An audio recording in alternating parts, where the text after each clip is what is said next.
why facts fail. It's got to be one of the most maddening things, right?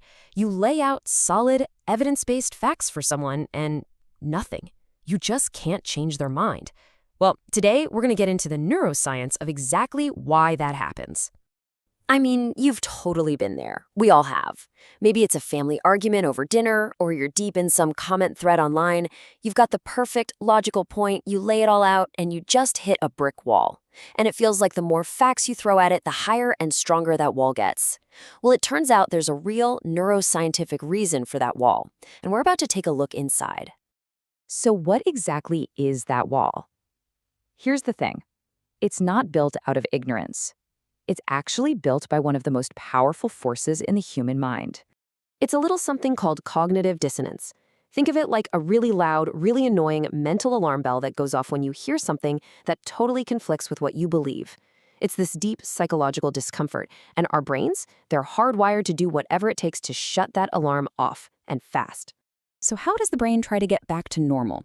Does it sit down and calmly reevaluate everything? Oh, no way. It goes on the attack. It'll just straight up reject the new info, or maybe twist it to mean something else. It'll go on a mission to find anything that confirms what it already thinks, or it'll just make up excuses to make the whole conflict seem like no big deal. Okay, let's dig into why this feeling is so powerful. Because we're not just talking about a mental puzzle here. For your brain, this is a deeply emotional, almost physical experience. And this is where it gets really personal. See, when a belief is tied up with your identity, who you are, your politics, the teams you root for, the groups you belong to, it's not just an opinion anymore. Challenging that belief, that's not a debate. To your brain, that's a personal attack. And you can see this in the data. It's pretty incredible, actually. Studies show that if you challenge someone on a non-political belief they hold strongly, say who invented the light bulb, they're often willing to change their mind with new facts.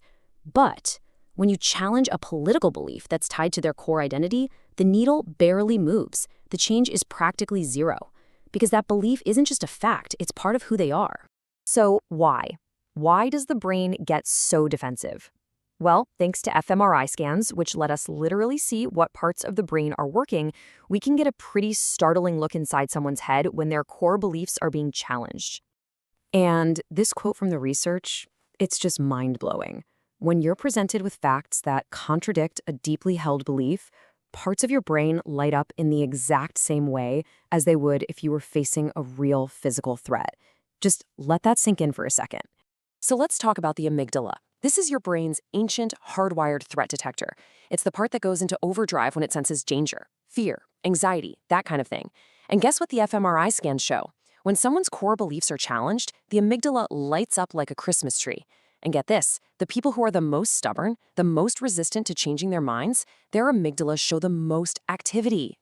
Let's put this as plainly as possible. To your brain, there is literally no difference between a physical threat, like someone aggressive getting in your face, and an ideological threat, like an argument that challenges your worldview. Both things trigger the exact same biological alarm. And what happens then is something called an amygdala hijack. It's like a switch gets flipped in the brain. It completely shifts gears from a calm, rational, let's figure this out mode into a primal fight-or-flight defense mode. In that moment, logic just goes out the window. Survival becomes the only thing that matters. Okay, so if a direct factual assault just makes the brain throw up its defenses, how do you ever get through? How do you get past that guard at the gate? Well, the trick isn't to fight harder. It's to convince the guard that there's no threat. Let's look at how to do that. And one of the most powerful tools we have for this is something called self-affirmation. It's actually pretty simple. It's just the act of getting someone to think about their core personal values. Things that make them feel good about who they are as a person, things that have nothing to do with the argument at hand. And there's a fascinating reason this works. The brain scans show that self-affirmation actually activates the brain's reward centers. It's like giving someone a little shot of self-worth that makes them feel secure and good about themselves. And that feeling acts like a buffer, like a shield, that stops that amygdala hijack from happening. It makes it safe for them to consider new information without feeling like they are being attacked. So, how can we actually use this stuff in real life? We can take all this neuroscience and build a whole new way of talking to people. A way that doesn't just start a fight, but actually opens the door for real, genuine curiosity. Right, so here's where we completely flip the script. Step 1, Affirm, don't argue. Start by reinforcing their value as a person. And this doesn't mean you agree with them, it just means acknowledging they're smart or that they have good intentions. Step 2, explore, don't explain. Instead of telling them why they're wrong, ask them questions about how they came to their belief. And step 3, connect with a story. Share something personal and vulnerable. Stories build empathy way better than data ever will. Okay, here's the tactical playbook. These are the actual phrases you can use. First, to clarify. Let me just rephrase that to make sure I understand.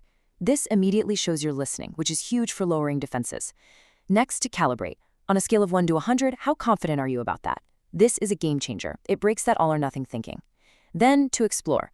What's the main reason you feel that way? You see, you're not attacking, you're just getting curious. And finally, to connect. Can I share a quick story about how I came to my own view? Asking for permission is key. It's an invitation, not a lecture. So what this all does is completely reframe the whole point of a disagreement. The science is crystal clear. You can't win an argument against a brain that's in defense mode. It's just not possible. But if you understand this threat response and you use these techniques, you can actually create a space where curiosity has a chance to win out over conflict. So the next time you find yourself in one of those arguments, just ask yourself this one question. What if the goal isn't to win, but to create a space where it's safe enough for someone to be wrong?